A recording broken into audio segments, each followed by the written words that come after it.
Sandali. Magtatapon lang ng basura, walang yaka.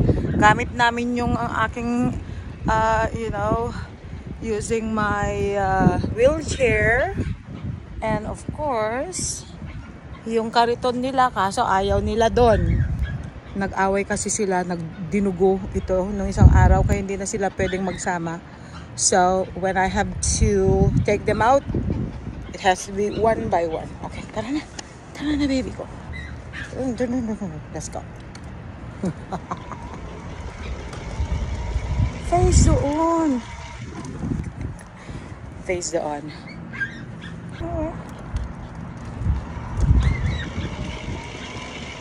We're gonna go and dump our trash to the dumpster.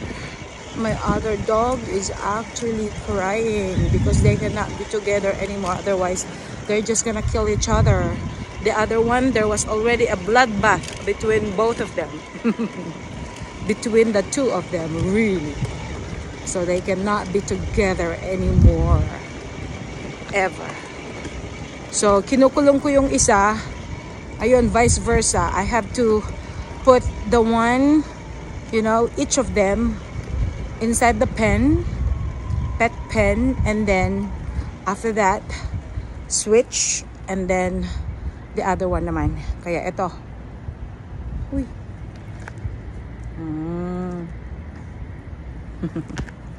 My goodness.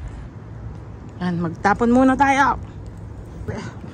Yan, tapon ko muna itong basura ko dito. Makulit. Ayan, kamakulit. Nakatali rin kasi. Pag oras na ano yan, Diyos ko, kung saan-saan na yan tatakbo.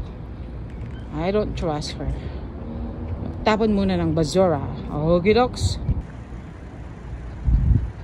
Nagjejeling kasi yung isa, nagjejelos siya, nagsasalos.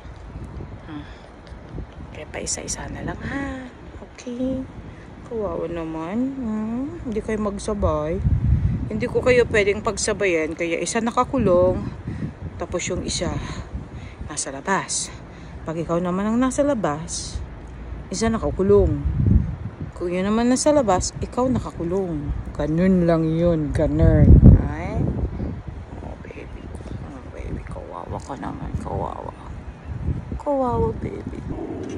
Ayan. So, ayan.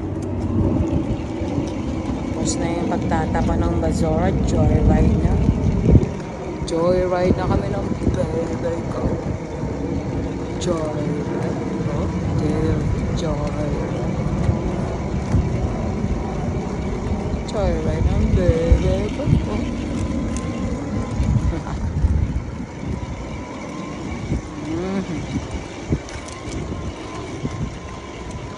Paekot-ekot na lang kami. Paekot-ekot. Yes. Paekot-ekot. Alright.